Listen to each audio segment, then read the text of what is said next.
Boa tarde, amigos e amigas.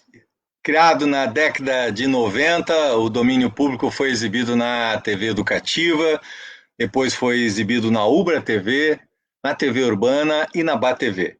E agora nas nossas redes sociais. Um programa que tem o objetivo de tornar público os conceitos, as informações, debater os temas que estão na preocupação do cidadão e da cidadã. Eu quero agradecer as mais de 60 mil pessoas que acompanharam os nossos 3 primeiros programas. No primeiro programa, na estreia, em 9 de maio, nós discutimos o auxílio emergencial. No segundo programa, no dia 16 de maio, nós abordamos aqui os sintomas, os cuidados com a Covid-19. E no sábado passado, nós discutimos aqui um tema muito importante, que é a saúde mental. Pois hoje, nós vamos conversar sobre a saúde financeira. O que está mudando no comportamento do consumidor? O que está mudando, né, nas empresas? Quais as orientações, direitos e deveres do trabalhador, do cidadão, do consumidor, do empresário? Tudo isso nós vamos conversar com 2 grandes profissionais, a economista Virginia Hag e o advogado Alexandre Meyer. Envie suas perguntas para o nosso WhatsApp, 99666065. A melhor forma da gente enfrentar a Covid-19 é com a informação, o conhecimento e a ciência. Neste 30 de maio de 2020, está começando Domínio Público.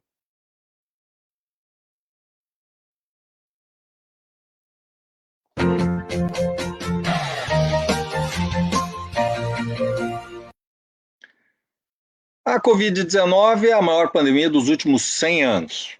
Sem dúvida, está mudando, né, o destino de muitas empresas, da vida de milhões de pessoas.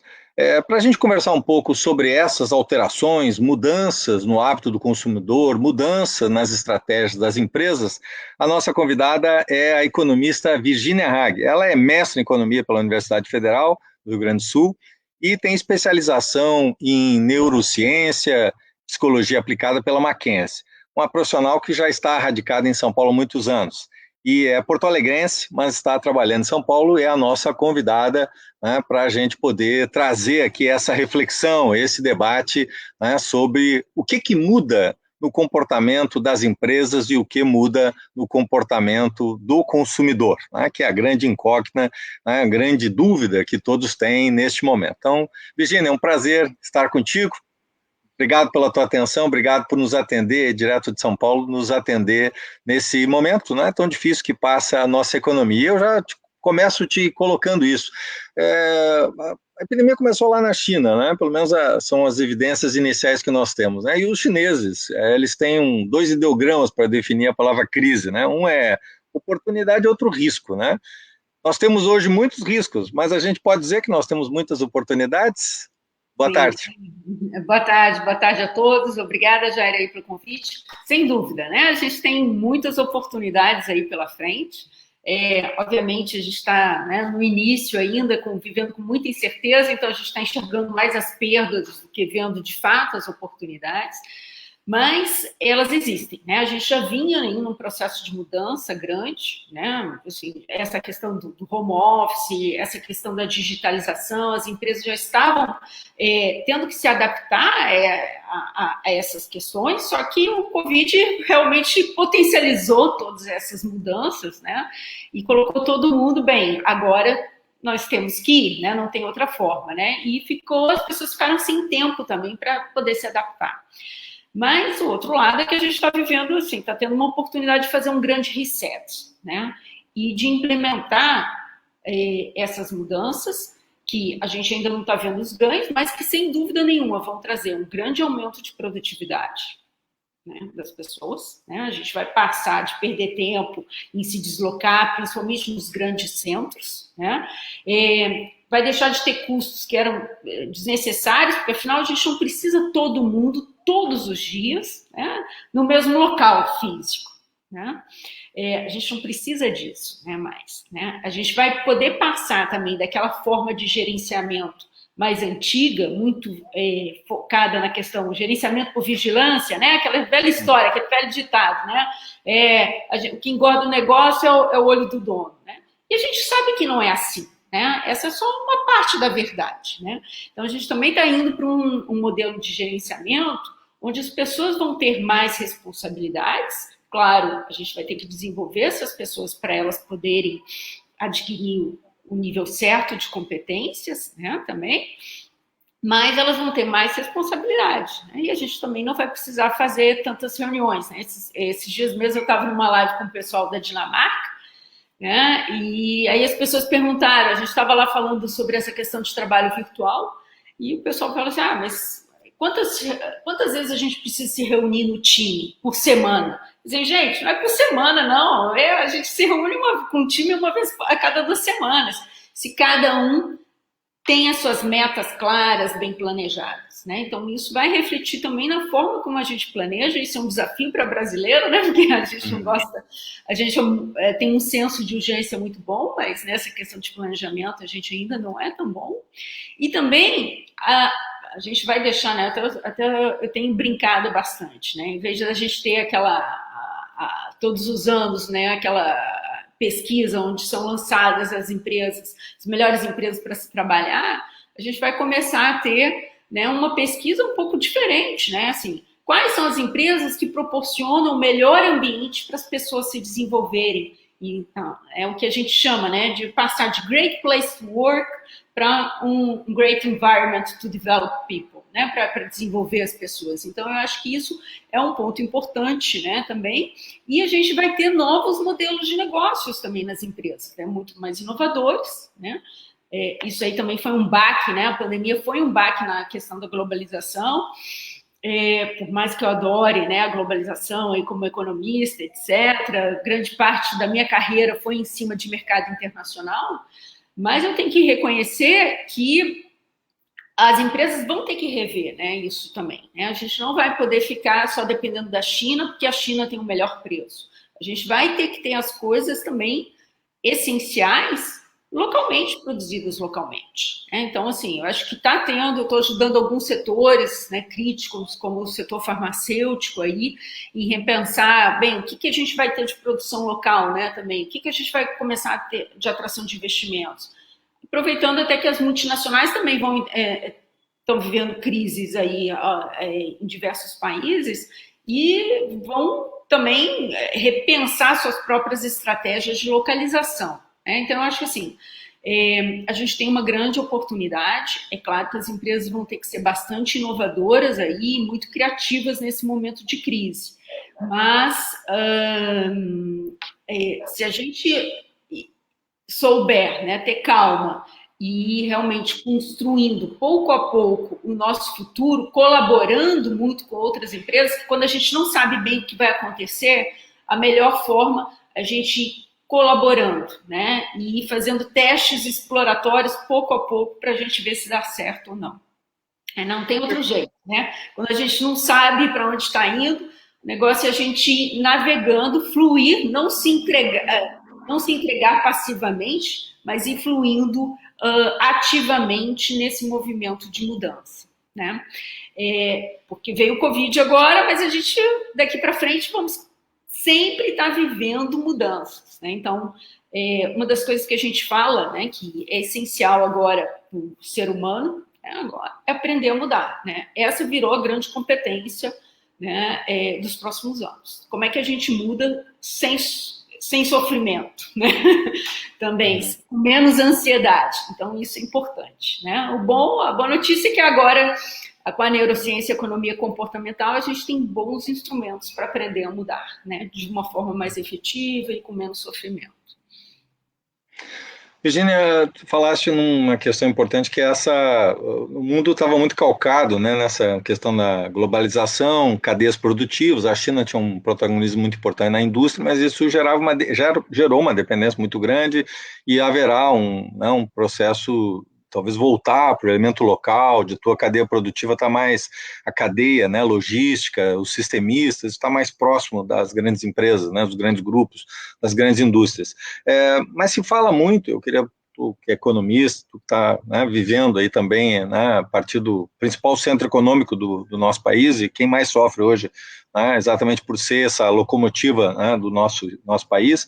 Como é que tu vê o cenário econômico, né? Muitos economistas falam que talvez uma crise pior que 1929, porque em 29 nós tivemos a quebra da Bolsa, teve um grande impacto. Nós tivemos 2008, ali a crise dos derivativos, ela impactou o mundo, né? Claro que é cedo ainda, né, para a gente dizer, mas o que esses meses, aí nós estamos aí 5 meses, né, que é essa crise, né, desde lá do início de janeiro, tivemos os primeiros casos na China, até, digamos, ela descortinar essa pandemia efetiva, né, que está hoje afetando todo mundo. Como economista, eu tenho acompanhado aí muitos estudos, né, mostrando assim, que a gente vai demorar pelo menos 2 anos para retomar os patamares, né, de 2019. Eu acho que, sem dúvida nenhuma, foi uma grande crise, né, assim, um grande momento, até porque ela foi muito externa, né, ela foi uma crise, assim, realmente que botou o mundo num risco geopolítico, né, também. Né? Então, eu acho que ela, sem dúvida nenhuma, trouxe uma ansiedade, um grau de incerteza em várias áreas. Né? Mas, por outro lado, eu acho que, diferentemente da questão de 1929, né, hoje a gente talvez esteja mais preparado para sair também da crise mais rapidamente. Né? A gente tem muito mais ferramentas, né? Muito mais formas realmente para a gente sair e poder lidar com isso. Né?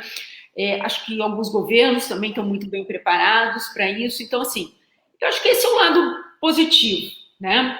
Eu participei mais ou menos um mês atrás de uma conferência com um professor de Harvard, que ele fala muito sobre essa questão do desenvolvimento da mentalidade, né, do ser humano. Ele ganhou um prêmio Tribeca lá de inovação disruptiva no ano passado, nos Estados Unidos, justamente porque a teoria dele é que é o seguinte, né, na era da inteligência artificial, nós humanos também vamos aprender a evoluir mais rapidamente, né, para estágios mais evoluídos, que conseguem lidar melhor com a ambiguidade, com essa incerteza, com a diversidade. Então, nós, como seres humanos, também vamos evoluir para estágios mais avançados. Né? Segundo a pesquisa dele, nos estágios mais avançados, hoje em dia, a gente só tem 7% dos adultos. Né?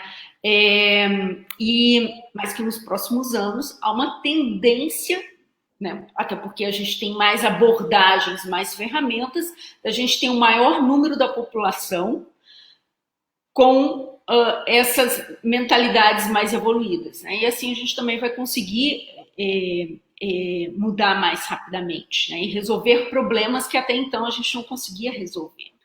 Que é isso que a gente também está precisando. Né? Por isso que eu digo, assim, a gente está vendo muitas perdas, né? Mas a gente ainda não está vendo as potencialidades dos ganhos, né, que a gente vai ter.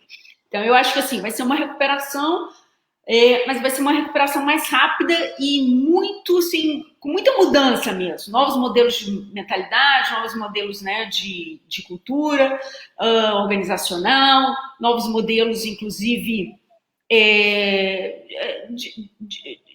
de economia mesmo. Né? O que a gente quer? A gente quer uma economia mais distributiva, né? Também dá para continuar assim, né? Todo mundo. Como é que a gente vai ter uma economia mais inclusiva, né? Mais voltada para essa questão de inovação, não depender tanto da China ou dos países desenvolvidos? Como é que a gente vai criando também, até aproveitando essa questão da dispersão do conhecimento, né? Hoje a gente não tem um conhecimento concentrado num único lugar, isso aí está disperso ao redor do mundo. Então, como é que a gente utiliza isso?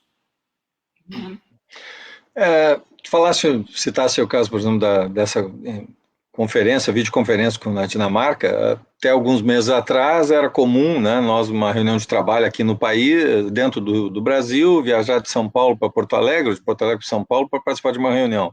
E mesmo grandes encontros, né, de negócios, de discussão sobre rumos, né, da área de marketing, das empresas, enfim, das grandes corporações, né? Essa questão da videoconferência, o home office, por exemplo, né? E mesmo as questões de marketing, né? Isso veio para ficar? Qual é a tua avaliação? Eu acho que sim, né?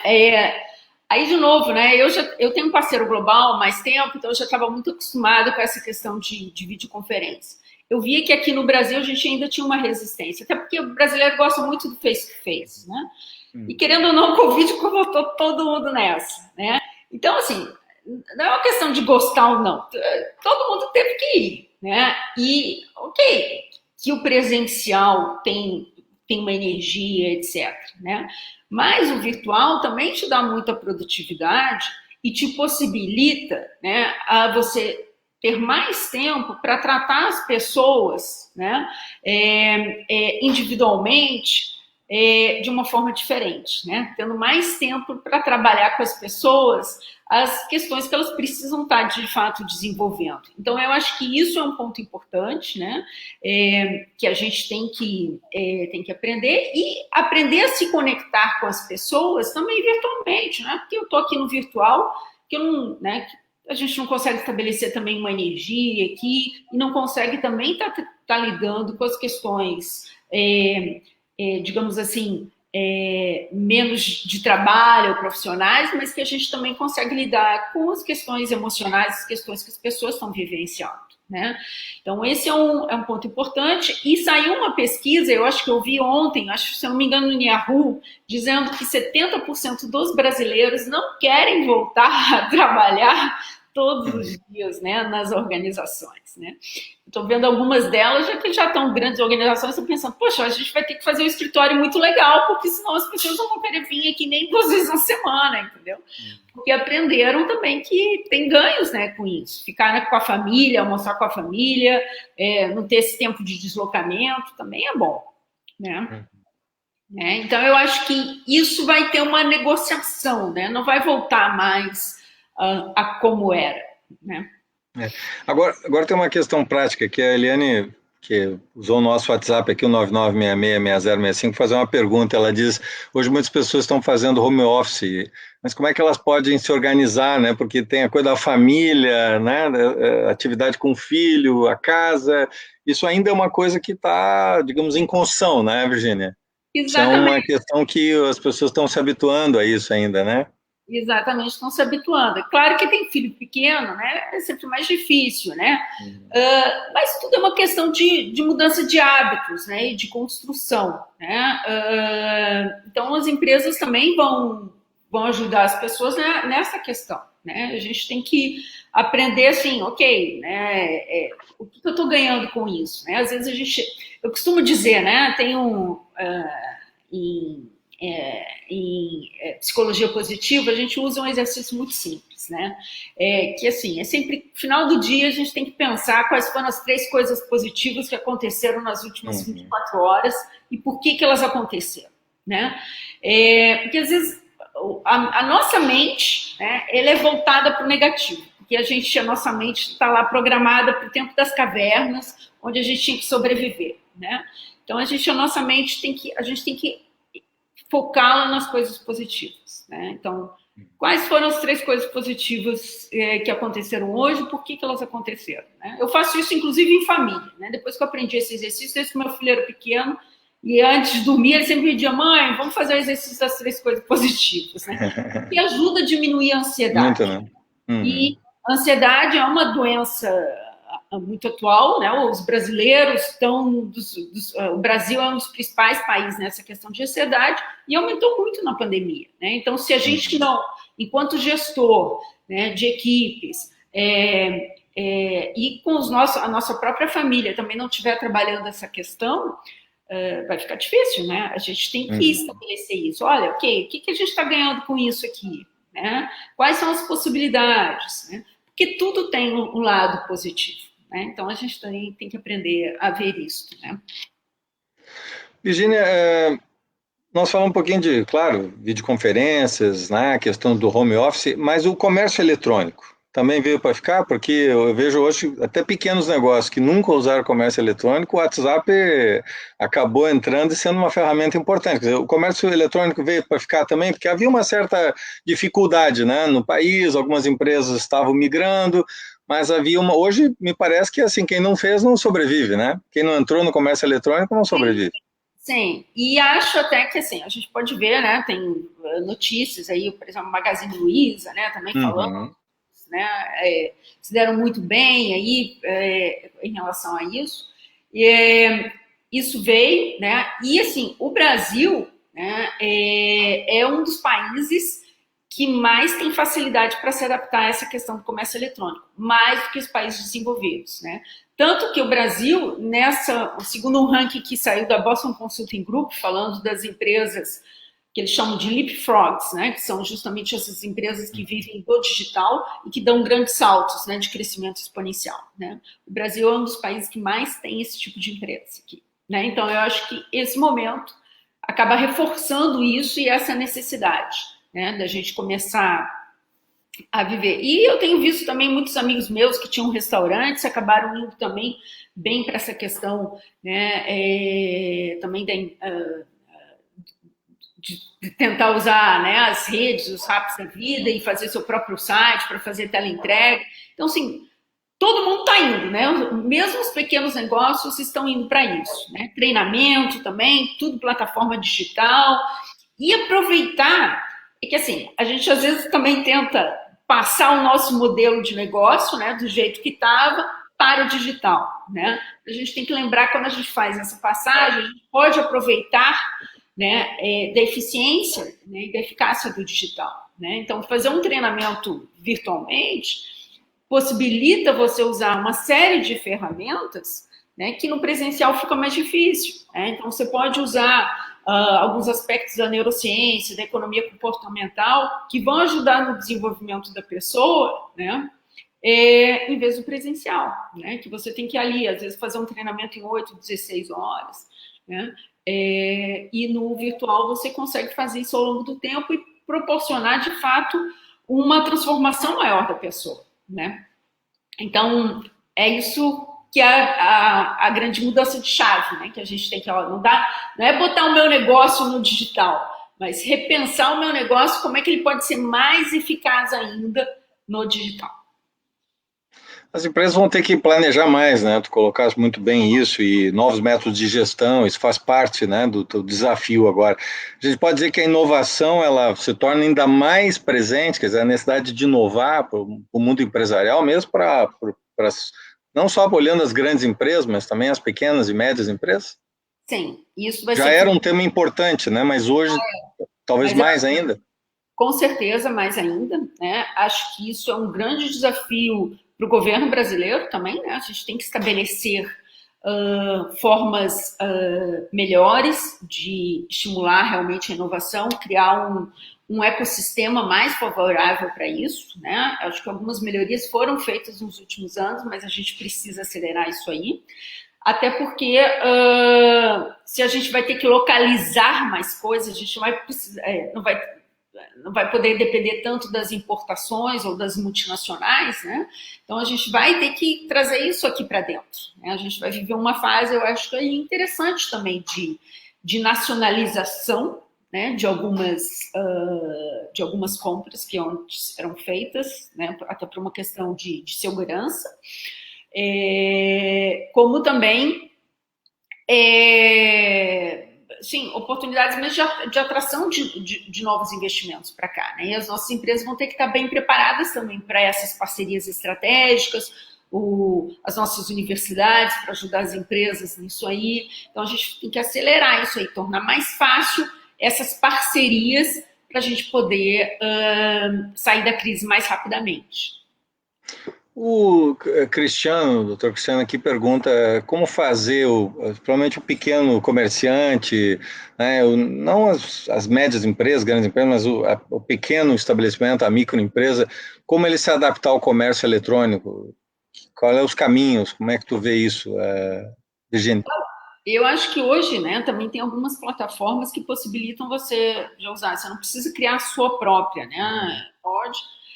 Você pode estar usando outras, né? E eu vejo aqui mesmo, né? Em São Paulo mesmo, né? Eu costumo brincar, né? Hoje você bota no Google lá, eu quero comprar um doce lá. Esses dias eu queria comprar, meu marido adora Bem Casados.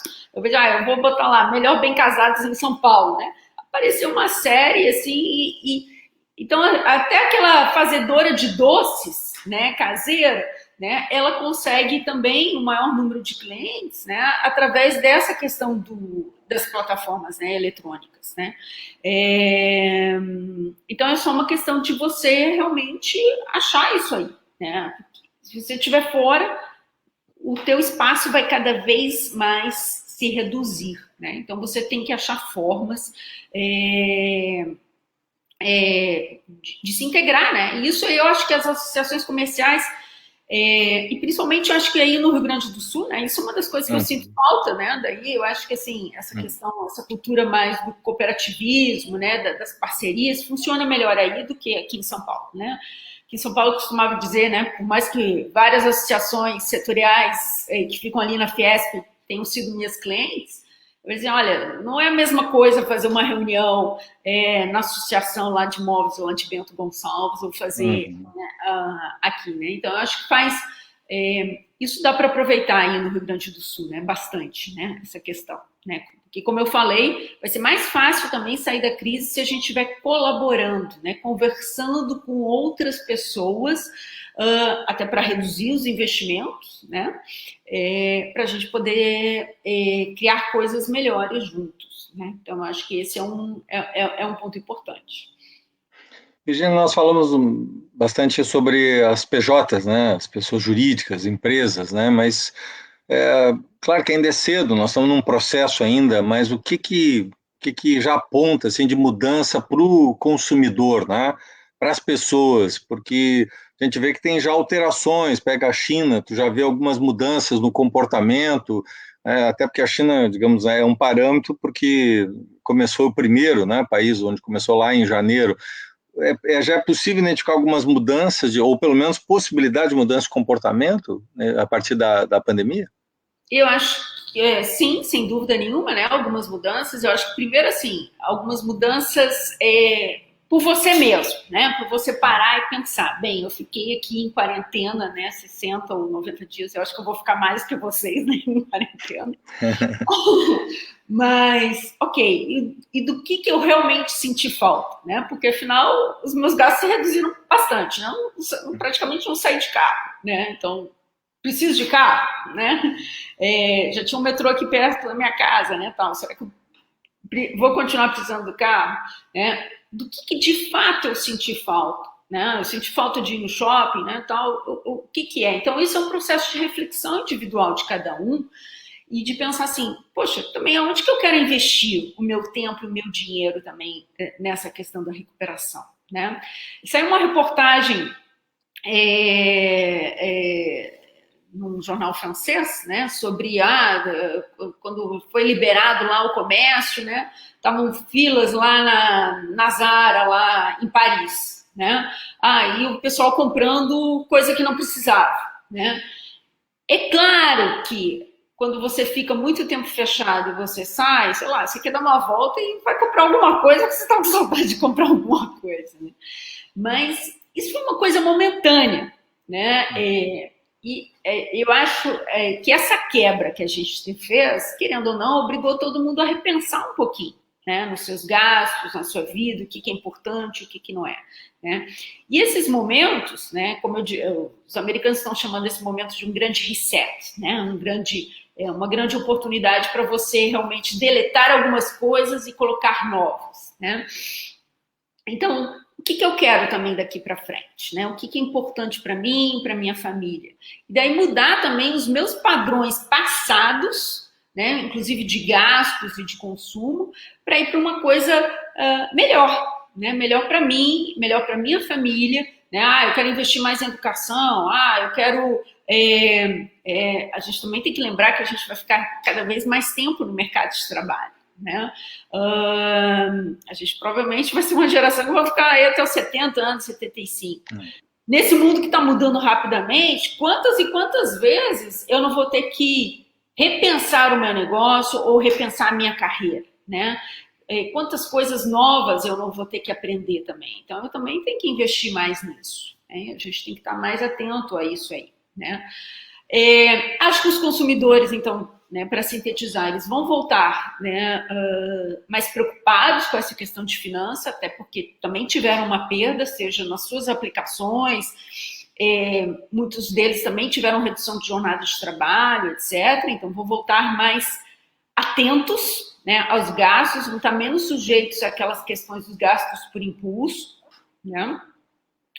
E também vão, né, digamos assim, redistribuir seus gastos por categorias, né? Lazer, isso, aquilo, né? E como ficaram também muito tempo, né? Vão ficar, bem, e daí vamos ao restaurante, né? Então, os restaurantes, essa questão de entretenimento, eles vão ter que se reinventar muito, né? Não sei se as pessoas também não vão voltar. Uma das hipóteses, né, que está sendo salientada, principalmente para os americanos, que as pessoas não vão estar mais dispostas a pagar tanto assim por diversão, né? Então, que a gente vai ter que também fazer tipos de lazer diferentes, né? A gente vai ter que voltar mais criativo também nessa questão, né? Isso são hipóteses, né, ainda, né? Não são coisas que ainda estão testadas, né, comprovadas, né? Vamos ver aí. Nós temos, Virgínia, o Brasil nunca passou assim por uma crise profunda que atingisse o país inteiro. Claro, tivemos crises econômicas, né, mas não tivemos guerras, não tivemos assim desastres naturais que fossem avassaladores, que digamos, né, afetasse a nação inteira. Isso ocorreu em várias nações. Então, as nações, né, para quem passou por guerra, por exemplo, tem a poupança é um termo importante, né, para essas nações. Viveram a fome, viveram a dificuldade. A gente está tendo uma experiência hoje no mundo inteiro, mas nós aqui, particularmente, como uma nação jovem, nós não temos essa memória, né? A questão da economia, economizar passou a ser uma preocupação das famílias, passou a ser um elemento mais presente, a poupança passa a ser um elemento mais presente da sociedade brasileira? Sim, eu acho que sem dúvida nenhuma, né? Porque acho que, assim, todo mundo brasileiro, a gente costuma dizer que está sempre mais alavancado, né? E, sem dúvida nenhuma, isso vai forçar as pessoas a repensarem, né? Eu acho que em todas as classes sociais, né, a repensar um pouquinho. Opa, não é bem assim, não. Eu não posso estar sempre tão alavancado, porque tem coisas externas que acontecem, né? A gente costuma dizer, quanto é só a política, o governo brasileiro, a gente estava sempre muito acostumado às idas e vindas do Brasil, né? Mas é um golpe assim, opa, todo mundo obrigado, a gente não estava, né? Então, isso faz, sem dúvida nenhuma, as pessoas se refletirem, né? Eu vejo aqui até pelas próprias pessoas aqui no meu prédio, né? Assim, tem muitos médicos, e daí? Médico reduziu tremendamente. Aqui em São Paulo, ninguém está indo a médico. Inclusive os hospitais privados, né, estão muito vazios, né, também. Então, então reduziu a receita desse pessoal, né, também, tremendamente, né, e se a pessoa não tinha um planejamento financeiro, fica mais difícil, né. Então, assim, de repensar, opa, não é assim também, né, as coisas acontecem, né, e como eixo, virão outros, né, ou virão outras coisas. Então, esse fica um ensinamento muito importante para a vida, né? Para as famílias, né? De repensar, opa, eu tenho que ter sempre o plano B, né? E eu vou ter mais liberdade se eu tiver um dinheiro guardado, um dinheiro investido, justamente para essas ocasiões. Isso me dá liberdade, né? Então, acho que isso pode ser uma grande oportunidade para o brasileiro também mudar a sua forma de lidar com o dinheiro, né? Como é que vê o dinheiro, né? A gente tem aquela tendência de sobrevalorizar o presente e a subvalorizar o futuro, né? Então, eu acho que agora a gente vai ter que, né, dar uma equacionada nisso aí. Tu achas que esses são os legados? Claro, é um momento de dor, né? Temos perda, milhares de pessoas, né, em todo o mundo, aqui no Brasil, né? Estamos aí, infelizmente, chegando a uma cifra próxima dos 30 mil mortos, mas olhando, não esse aspecto que é um aspecto de tristeza, mas olhando para esse outro lado da moeda, né? Não do risco, mas da oportunidade. A gente pode ter legados, quer dizer, essas questões que nós falamos hoje aqui, adaptabilidade, flexibilidade, criatividade, né, a própria questão da poupança, o planejamento, tudo isso são legados positivos, quem sabe, que a gente pode levar desse período tão difícil? né? E acho que uma das questões aí que a gente sai na frente, né? Assim, vamos falar das coisas positivas. Eu falei de muitas coisas, né, que são características nossas que não são tão positivas assim. Mas uma das nossas características, né, é a questão da flexibilidade. Né? O brasileiro tem muita facilidade de se adaptar, né? E até quando nos estudos, né, em geral o pessoal já, o Brasil não tem um modelo de gestão único. A gente está ainda construindo isso, né, também. Então a gente tem mais condições de construir algo mais moderno já, né, já mais adaptado a todas essas mudanças e mais flexível, que seja uma coisa mais orgânica, né, que vá se adaptando à medida que as mudanças vão acontecendo. Então, eu acho que essa é uma questão que a gente tem boa frente a outras economias inclusive desenvolvidas, e como alguns estudos também mostram, né, que a gente tem muitas empresas que já saíram na frente dos países desenvolvidos nessa questão da economia digital, e eu acho que a gente pode acelerar isso. Né? Pode acelerar também a nossa forma, né, de lidar com dinheiro, né, de sair daquela história, né, daquela visão muito de curto prazo e da gente ir para uma visão mais de longo prazo, onde a gente comece a pensar mais mesmo, opa, né, se eu a primeira coisa, né, que eu tenho que fazer é pagar a mim mesmo no sentido de guardar dinheiro para mim. Né? A economia comportamental mostra que é melhor, né, quem tem dificuldade aí para poupar, né, pedir para o gerente do banco, olha, todo mês já tira lá X% e bota lá, que é a forma. Quando o troço está pré-pago, né, ou seja, você já fica mais fácil. Né? Mudar, porque isso me dá liberdade e me dá condições de escolher também. Né? Isso não tem preço, né? A gente poder escolher, né, o que a gente quer, né, também. Então, eu acho que o brasileiro está aprendendo isso, né? Está aprendendo, inclusive, essa história aí também do home office. Poxa, é legal eu poder escolher quando eu quero ficar em casa ou quando eu quero, né, também. E isso não vai me prejudicar no meu trabalho, ou o meu chefe também, só porque ele não está me vendo, ele não vai achar que eu sou ruim, porque eu não sou pago, eu sou pago para entregar as coisas, né? Então, esse também, à medida que a gente for incorporando esses novos modelos de gestão mais fluidos, né, e mais voltados aí realmente para a produtividade, o desenvolvimento das pessoas como um todo, a gente vai conseguir, acho que a gente tende a se adaptar mais rapidamente do que outros países desenvolvidos, né? Essa é a nossa grande oportunidade também enquanto brasileiros, né? Eu acho que e lembrando aí que a gente tem, sem dúvida nenhuma, estrutura industrial, de serviços, no próprio agrobusiness, é muito diversificada, né, hoje no Brasil. Então, a gente tem que fazer uso dessa diversidade para a gente poder sair antes também da crise.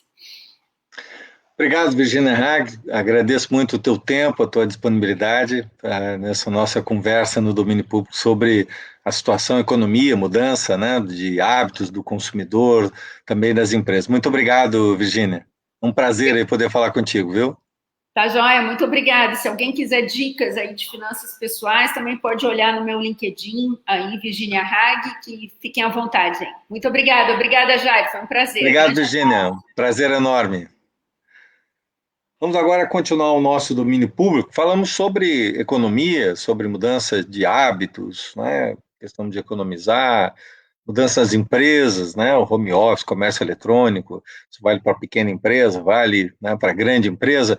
Mas agora vamos falar um pouco também sobre direitos, deveres, porque hoje muitas empresas, muitos trabalhadores, muitos consumidores estão vivendo dilemas, né? E para a gente conversar um pouco, já que nós temos novas leis, mudanças na legislação, nós convidamos também o advogado, meu querido amigo Alexandre Meyer, para trazer essa reflexão. Boa tarde, Alexandre. Boa tarde, Jairo. Prazer falar com a audiência do domínio público. Me escuta bem? Perfeitamente. Que bom. Alexandre, nós temos aí mudanças bem significativas, né? A crise trouxe aí, por exemplo, duas MPs importantes, a 927, a 936, mudanças, né, na alteração, seja, né, a possibilidade de suspensão do contrato, seja a redução da jornada e de salário. Quer dizer, como é que tu vê essas mudanças, né, do ponto de vista do cidadão, do consumidor, do empresário, porque aqui é uma situação que todo mundo, né, necessita de uma medida, né, simplesmente deixar como está não era possível, né? Mas o que é possível retirar dessas mudanças? Quais são as alterações mais importantes?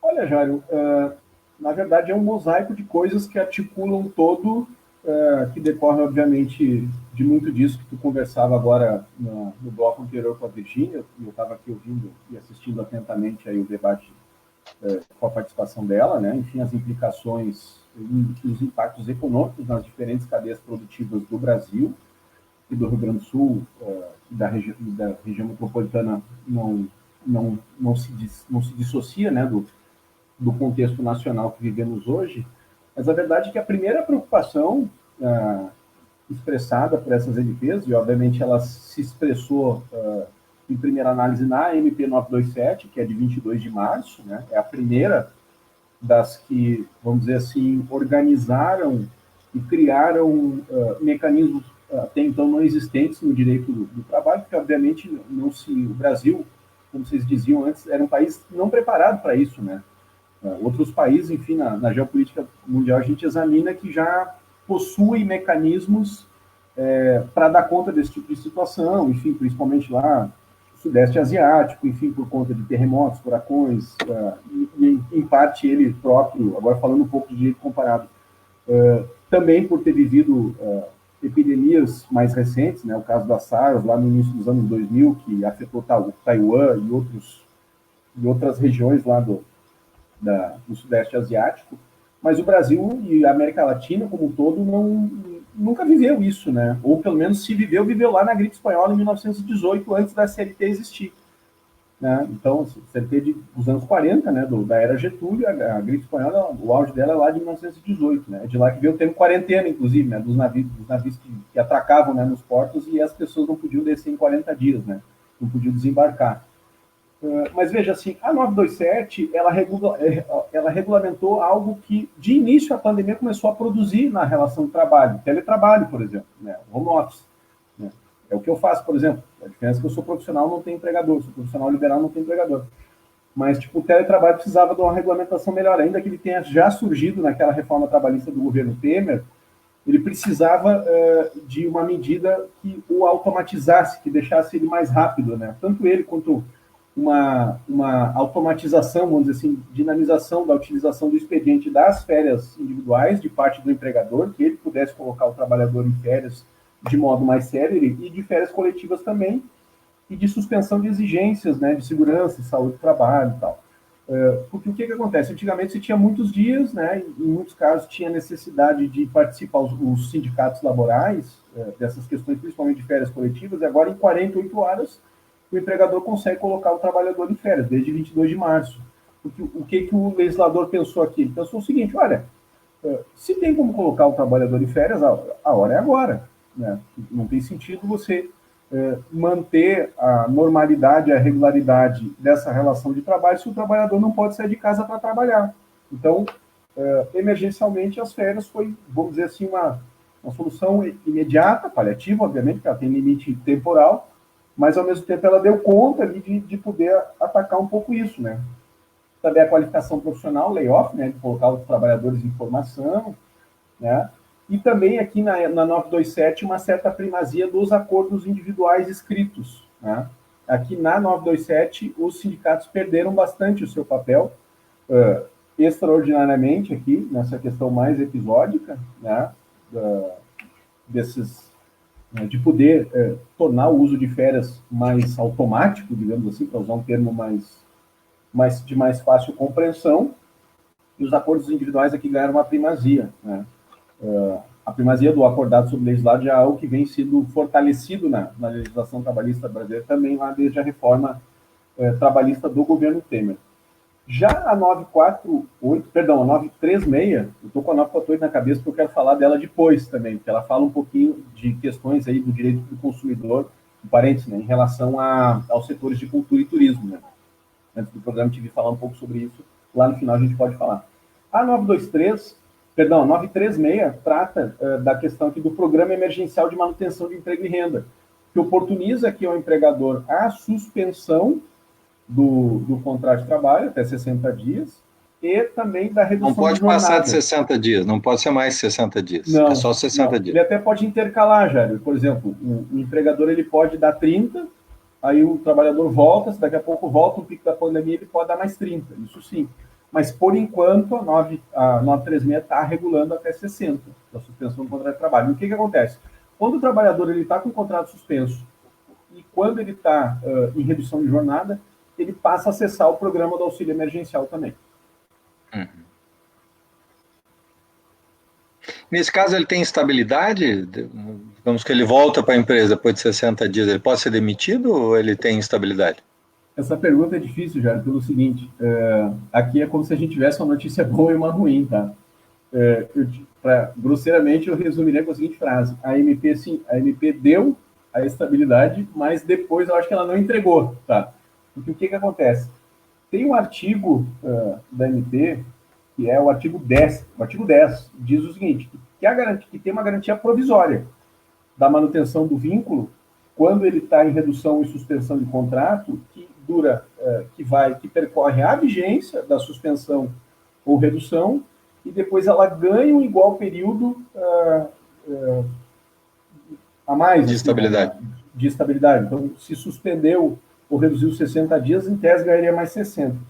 O problema é que já na sequência a própria MP já diz que o seguinte, que caso haja uma demissão sem justa causa, tem o empregador o dever de indenizar na seguinte forma: ele estabelece uma métrica, um escalonamento de percentuais que indeniza, ou seja, ao mesmo tempo que ele estabeleceu uma estabilidade temporária ali, durante a duração de suspensão, redução, mais o igual período depois, posterior, ele mesmo já criou um mecanismo para o empregador, se quiser ou se achar necessário reduzir, fazer redução de pessoal e tal, ele tem também ali um mecanismo para o empregador fazer mediante uma indenização para além daquilo que já está regulamentado anteriormente, né? Por isso que eu digo, brincando assim, ou sintetizando assim, grosseiramente, que na verdade deu a estabilidade, mas não necessariamente a entrega, porque tem ali um porém, né? Tem uma casa depois da vírgula ali que permite que sim, que o empregador possa demitir.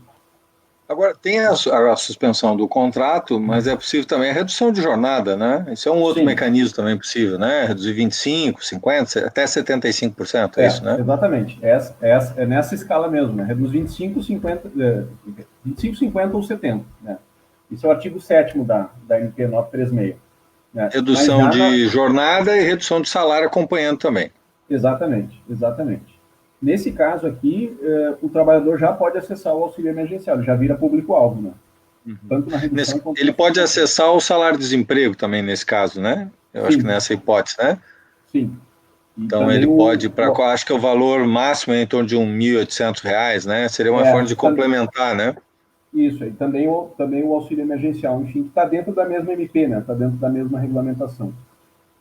Então ele acessa também. A questão do home office, a partir dessa regulamentação, ela fica mais segura, tanto para o empregador como também para o trabalhador, doutor Alexandre? Me parece que sim. Né? Me parece que durante esse período, pelo menos, sim. Né? Agora, é importante ressaltar o seguinte, né? Que não dá também para o empregador fazer a suspensão, né? E daqui a pouco, na informalidade, começar a querer que ele responda a algumas tarefas laborais à distância ou em trabalho remoto, home office. Né? No momento em que o empregador adota essa prática, ele torna sem efeito a suspensão ou redução do contrato. Isso está regulamentado na própria medida provisória 936. Tem uma preocupação, olhando agora falamos um pouquinho do trabalhador, do empresário, né, na redução de contratos, suspensão, mas tem uma preocupação também que eu tenho ouvido muito dos empreendedores, especialmente do pequeno, né, do médio comerciante, especialmente o pequeno, que é o problema das locações, né? Porque muitas empresas tiveram praticamente suas atividades ou reduzidas pela metade, ou um terço, ou até algumas 100%. Quer dizer, não há um mecanismo hoje que obrigue o proprietário de um estabelecimento a, digamos, não cobrar, né? O caminho aí qual é? Tentar negociar, e se não for justiça, como é que fica o empreendedor? Me parece que sim, Jair, porque nenhuma dessas medidas provisórias de 22 de março para cá criou alguma situação ou, vamos dizer assim, regulamentou ou trouxe alguma inovação em relação a essa relação locatícia. Né? Ela segue vigendo na normalidade e no curso dos contratos que estão firmados. Né? Os contratos seguem vigendo. Claro, obviamente isso é uma situação extraordinária e muitos locatários, principalmente aqueles que estão no setor de comércio ou serviços, eles terão enormes dificuldades de seguir mantendo isso. Né? Então, aqui extrajudicialmente a negociação com os locadores ou com os intermediários que administram essa relação de locação, as imobiliárias, né?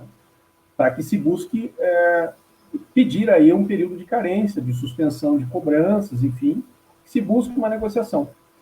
Para aqueles setores que não têm hipótese alguma condição de manter os pagamentos, pode se judicializar? Sim, porém, sempre que se pensar em se judicializar, é necessário que se recorde de que isso só terá alguma chance de êxito na medida em que se demonstre em juízo de que se fez tentativa de composição por acordo extrajudicial, enfim, com proposições que não sejam também demasiadamente lesivas ao locador também, né? Que é uma relação também que precisa olhar o direito nas duas pontas, né? Então não há nada na legislação recente, nenhuma dessas medidas provisórias que suspenda contratos de locação, mas ao mesmo tempo não estão proibidos, né, os locatários e locadores de buscar composições que possam minorar danos, enfim, e de algum modo manter essa relação de modo que ela seja sustentável nesse momento de crise. É preciso evidenciar que houve a tentativa de acordo, né? Esgotar isso, pelo menos, né? Exatamente. Que também não é uma garantia de que em juízo isso vá trazer êxito, né? Obviamente, né? Não há garantia nenhuma, porque aqui é como se seriam dois direitos conflitantes, né? Com algum nível de legitimidade. O empresário quer manter a sua atividade, né? E é legítimo que ele busque lutar pelas condições para isso, condições mais exequíveis, né, sustentáveis, mas ao mesmo tempo isso não extingue os direitos do locador, do proprietário do imóvel. Doutor Alexandre, chegou uma pergunta aqui da Karen Francini, através do 99666065, nosso WhatsApp. Ela diz o seguinte: eu aluguei o salão de festas para abril, mas com essas questões eu não pude fazer a festa de aniversário do meu filho. Não será mais possível fazer a festa este ano e a empresa não quer devolver o valor da entrada. Contratei com bastante antecedência, ela diz aqui, mas com essa questão da pandemia não houve quebra de contrato por parte do contratante e sim uma situação global de distanciamento. Talvez o setor de eventos aqui foi o primeiro a parar e será o último a voltar, né? Exato. O que ela sugere? Ela pergunta: devo procurar o PROCON? O que eu devo fazer? A Karen Francini, da Estância Velha. Karen Francini, aqui eu não tenho uma boa notícia para ela. Parece que eu estava adivinhando que viria uma pergunta sobre isso, né? Eu abri aquele parênteses para dizer que eu queria falar um pouquinho sobre a MP 948, né? É justamente disso que a MP trata já. O que acontece? Assim, ó, na 948, se criou um mecanismo de proteção e de minoração de danos para um setor que foi muito duramente afetado e que, como tu disseste, tem uma perspectiva de regresso à normalidade de suas atividades muito prolongada. Ou seja, hoje nós não olhamos no horizonte quando é que as pessoas vão voltar a viajar, por exemplo, por razões de turismo, por razões de profissionais, obviamente, né, a economia vai forçar que esse mercado do turismo de negócio, ele, ainda que de modo reduzido, siga funcionando. Mas para o turismo, né, tipo, aquela viagem que está programada é muito difícil. E para eventos, e para o setor da cultura e para eventos também está contemplado na mesma MP, que é a 948, de 8 de abril de 2020. Ela diz na abertura dela, na ementa, o seguinte: ela dispõe sobre o cancelamento de serviços de reservas e de eventos do setor de turismo e cultura em razão do estado de calamidade pública. E o que acontece? Assim, ó, o artigo 1º dela dispõe sobre o cancelamento de serviços de reservas de eventos do setor de turismo e cultura em razão do estado de calamidade pública. No artigo 2º já traz: na hipótese de cancelamento de serviços de reserva de eventos, incluindo shows e espetáculos, o prestador de serviço ou a sociedade empresária não serão obrigados a reembolsar os valores pagos pelo consumidor, desde que assegure remarcação dos serviços, das reservas dos eventos, disponibilização de crédito para o uso, abatimento de compra de outros serviços, reserva, etc., outro acordo formalizado. Então, aí num período de 90 dias, essa composição ela precisa se dar. Né? Então, o que acontece? Se o salão de festas diz, olha, eu não posso te reembolsar, eu posso te dar a remarcação, ela, a meu juízo, está albergada aqui pelo teor da MP 948 de 8 de abril. Né? E aqui está uma dificuldade para quem busca, né? Claro, as pessoas que buscaram ressarcimento e reembolso, muitas pessoas obtiveram isso antes da edição dessa medida provisória, né? Mas agora, ela já estando vigente, para Karen, olha, é difícil, né? O ideal é que se busque um acordo aí com o dono ou com a dona do salão de festas para tentar uma remarcação, enfim, ou tentar algum crédito. Alexandre, hoje os impostos, né? A gente tem aí hoje muita dificuldade das empresas, né? O mesmo cidadão, né? Hoje nós temos uma redução grande. O Aparício Lafayette pergunta aqui, é possível pensar talvez em alguma refis ou alguma possibilidade para os pequenos e médios empresários para ter um fôlego? Pelo menos isso está na ordem do dia ou isso ainda não está sendo discutido hoje? Olha, sim, isso é tema de discussão. Vou mandar um abraço para o Lafayette, que é meu amigo, meu vizinho também, está na nossa audiência. Mas veja, assim, isso tem que ser examinado caso a caso, em razão da competência de cobrança daquele tributo. Né? Então, por exemplo, no caso dos tributos de competência municipal, cada município está adotando uma política. Né? Então, por exemplo, dando uma volta na internet aqui, eu encontro que, no caso, por exemplo, Juiz de Fora, em Minas Gerais, dispensou a cobrança de juros e multa para quem está em atraso de IPTU e ISSQN. Recife, a prefeitura deu uma isenção deu uma carência de 90 dias para o setor de hotelaria, enfim, né, para esse setor mais associado à cadeia econômica de turismo, né, que é uma cidade que recebe muitos turistas e tal. Então, e em São Paulo, agora falando um pouco do comportamento da jurisprudência, São Paulo é sempre um termômetro, assim, que as coisas precipitam primeiro lá, né, pela razão óbvia, né, de ser, vamos dizer assim, o coração econômico do país e tal. Em São Paulo, você já encontra decisões que negaram o pedido de suspensão de cobrança de tributo municipal, mas já tem decisão, assim, tipo, de 2 semanas depois, tudo no mês de abril, agora no mês passado, de empresa que conseguiu suspender cobrança de ISS e IPTU no estado de São Paulo. Então, bom, a jurisprudência está sendo tensionada e forjada, assim, agora, né, por esses dias, assim, então não tem como dizer qual é a tendência ainda, né. Inclusive pelo fato de que no Rio Grande do Sul a estrutura forense, né, da Justiça Comum está fechada ainda, os processos eletrônicos, né, seguem o seu andamento, mas os processos físicos, por exemplo, não estão andando ainda, né, nessa matéria tributária, eles têm uma parte deles ainda que tramitam em processo físico. Então, não tem como saber ainda qual vai ser o comportamento da jurisprudência aqui no Rio Grande do Sul. Tem, obviamente, sempre tem como empresário buscar refis, né? Dele ir tanto na receita do município, do estado ou federal para buscar refinanciamento, porque isso já existe ordinariamente as possibilidades do empresário alcançar isso, né? Tipo, o empresário que já está na situação de dificuldade ou já de inadimplência, dele buscar recomposições para poder parcelar isso ao longo do tempo, né? Sempre é uma saída. Alexandre, nós falamos no crescimento com a Virgínia, falamos no crescimento do comércio eletrônico, né? O que o consumidor tem que estar atento aí? Porque o comércio eletrônico também muda muito a relação. As pessoas estão muito acostumadas a ir numa loja, comprar, loja física, né? Que cuidados as pessoas têm que ter agora quando compram na internet? O ideal é que redobre os cuidados e buscar sempre se utilizar de empresas já melhor acreditadas no mercado, né, melhor conceituadas e credenciadas, que sejam mais seguras, assim, evitar fornecedores mais desconhecidos, enfim, né, que não se tenham muitas referências, né, ou tipo, por exemplo, assim, não é que a pessoa é obrigada a buscar sempre os grandes magazines eletrônicos, né, de e-commerce, né, mas, por exemplo, se você tem a referência de uma pessoa, da sua família, ou das suas relações de amizade, que comprou e tal, que teve a entrega no prazo, etc, etc, bom, isso já é uma referência de que aquele fornecedor atende adequadamente, né? Agora, claro, né, se você não tem nenhuma referência daquele fornecedor, bom, você saiba que está correndo um risco que é muito maior do que na loja, que você sabe, tem um endereço fixo, né, que se o produto vier com algum vício de mau funcionamento e tal, você pode voltar naquela loja, né, e poder cobrar. E no mais, as questões do Código de Defesa do Consumidor que seguem vigentes aí, né? Sempre lembrando que no Código de Defesa do Consumidor, né, a questão do ônus da prova é invertida, né, pelo artigo 6º, inciso 7º do Código de Defesa do Consumidor.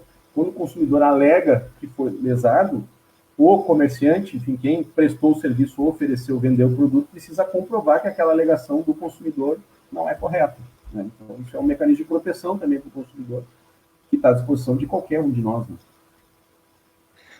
Falasse na volta da justiça, né? Tu é um militante do direito, é um profissional, um advogado. Tu acredita que a partir de 14 de junho comece a voltar ao normal o Poder Judiciário? Porque isso tem muito a ver também, né, com a vida de empresas. Hoje tem muitas ações hoje de empresas que estão renegociando suas dívidas, também o cidadão. É possível projetar uma retomada progressiva a partir de 14 de junho ou a tendência é isso ser protelado novamente? Olha, Jair, isso depende muito, assim, como nós estamos falando aqui para todo o Rio Grande do Sul, talvez, né, estou falando por hipótese, talvez o Tribunal de Justiça do Estado do Rio Grande do Sul incorpore essa gradação, essa métrica regionalizada do governo do Estado e comece a botar a estrutura forense a funcionar nas localidades que não estejam no alerta máximo, né, naquela gradação por cores, né, que o governo do Estado estabeleceu. Hoje me parece que, tipo, que com algumas medidas de segurança, alguns protocolos de preservação, aí talvez, ainda que parcialmente, pudesse já voltar a funcionar. Lembrando que os processos que já tramitam em autos eletrônicos, eles já correm, já tem prazo correndo normalmente desde 4 de maio, né? Essa parte já voltou a funcionar. E os plantões judiciários sempre funcionaram, né? Esses nunca, para questões urgentes, enfim, de qualquer área, né? Direito civil, família, criminal, enfim, isso vale para a justiça do trabalho também, eles mantêm o funcionamento, que obviamente é um serviço essencial que não pode, o acesso à justiça não pode ser suspenso, né? Em momento algum para questões urgentes, né? E, obviamente, algumas demandas decorrentes em razão da própria pandemia, né, acabaram parando no judiciário, né, questão de garantias, né, de medicamentos, né, por exemplo. Queremos então agradecer ao doutor Alexandre Meyer pela contribuição, pelas questões, né, elucidação de questões tão importantes aqui para o empresário, para o trabalhador, para o consumidor. Muito obrigado, Alexandre, pela tua participação no Domínio Público de hoje. Muito obrigado. Eu que agradeço o convite, um prazer, um grande abraço à nossa audiência. Muito obrigado, Jair. Sucesso. Obrigado. Excelente profissional, excelente advogado. Do amigo Alexandre Meyer, que participou do nosso Domínio Público. A gente trouxe hoje a situação financeira, olhando por tanto a perspectiva da economia, como também do direito, né? Alguns indicativos sobre este tema tão importante, que é a retomada, né, do desenvolvimento, a retomada das atividades. Como nós sempre fazemos no final do nosso domínio público, a gente tem sempre uma pitada de cultura, né? É uma vitrine também para aqueles que estão fazendo, né, a cultura na nossa cidade. É claro que são os primeiros, né, que paralisaram suas atividades, as atividades culturais, elas foram paralisadas lá no início de março, primeiro a parar e provavelmente será o último a retomar os trabalhos. E hoje a gente quer trazer aqui para a nossa conversa a minha querida amiga Cristina Colares, a Tina. A Tina é uma amiga já de muitos e muitos anos, e a Tina ela tem um trabalho já muito conhecido, um trabalho muito reconhecido também, né, não só aqui em Canoas, mas em todo o Rio Grande. Ela desenvolveu a partir da Escola Marechal Rondon e que ganhou um contorno especial, né, com o Canoas Coletivo de Dança, que é um orgulho para todos nós, né? E esse grupo de dança, poucas cidades, né, no Rio Grande do Sul ou no Brasil podem dizer que tem um coletivo de dança, né? E a gente, especialmente quando eu estava na condição de prefeito, eu tive a oportunidade, né, de de ser um incentivador, né, para nos ajudar, né, nesse trabalho. E eu queria conversar um pouquinho com a Tina, para ela falar de como é que está essa retomada. Aí agora era ter um espetáculo em março, suspendeu. Como é que é a expectativa, Tina? Como é que está o Canoas Coletivo de Dança? Boa tarde. Teu microfone acho que está fechado. Está me ouvindo? Oi, Tina. O teu microfone está desligado, Tina. Tá me ouvindo? Tá desligado. Isso, perfeito. Está ok agora. Me fala um pouquinho como é que está o Canoas Boa Coletivo de tarde, Dança. Jair. Boa Boa tarde, tarde a Tina. todos e todas. Estão ouvindo? Perfeito, pode falar. Tá ouvindo? Perfeito. Tá ouvindo. Oi?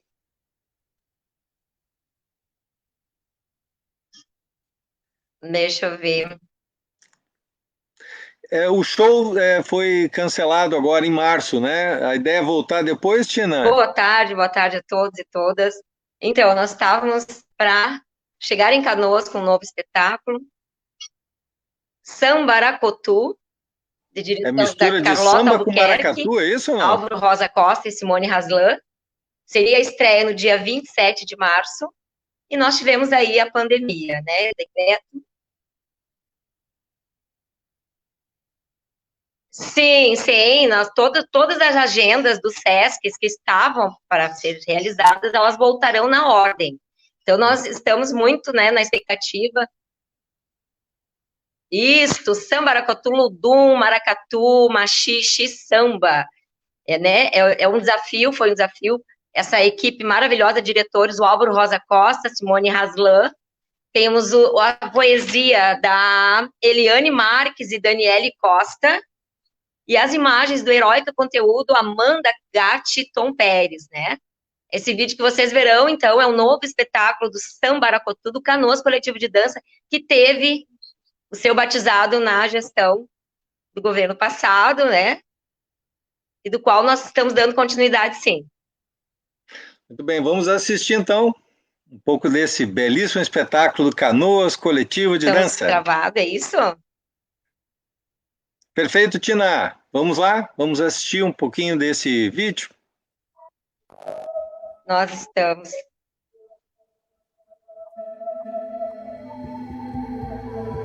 Vamos ver o vídeo, então, é isso? Pode rolar o vídeo. O olho do pássaro que em seus cascos restinga ainda algum sonho, restinga ainda algum sonho, restinga ainda algum sonho. O olho do pássaro que em seus cascos restinga ainda algum sonho, restinga ainda algum sonho, restinga ainda algum sonho. O olho do pássaro que em seus cascos restinga ainda algum sonho, restinga ainda algum sonho, restinga ainda algum sonho.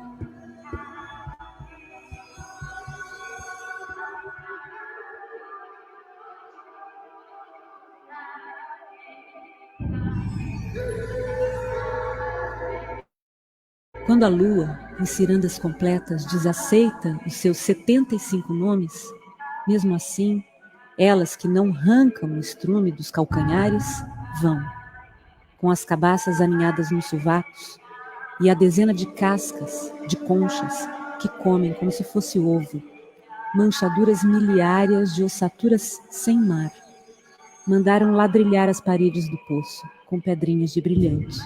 Sim, o poço é delas. O poço foi delas, assim como tudo delas houve. O zum-zum, os olhos de Anansi. A única que sabe do início e do fim do poço.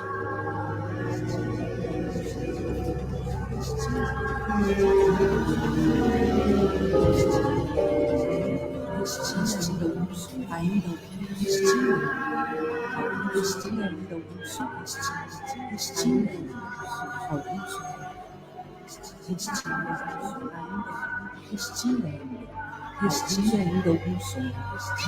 Restinga ainda algum som. Respira ainda alguns segundos. Respira.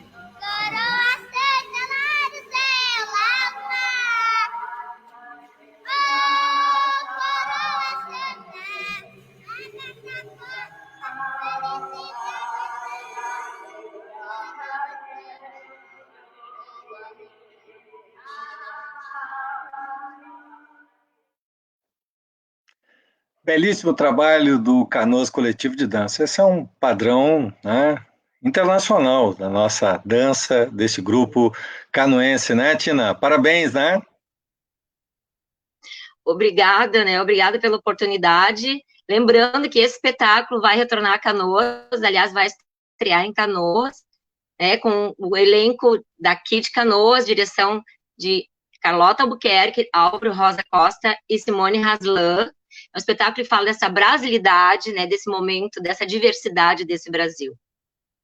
Parabéns, Tina. Mande um abraço lá a toda a equipe, né? Talentosa equipe lá do Canoas Coletivo de Dança, Carlota, que tem no coração esse grupo. Obrigado, Tina. Tu que é uma entusiasta aí da dança, faz um belíssimo trabalho em Canoas, né? Já de muito, muito tempo, é reconhecida, admirada, né?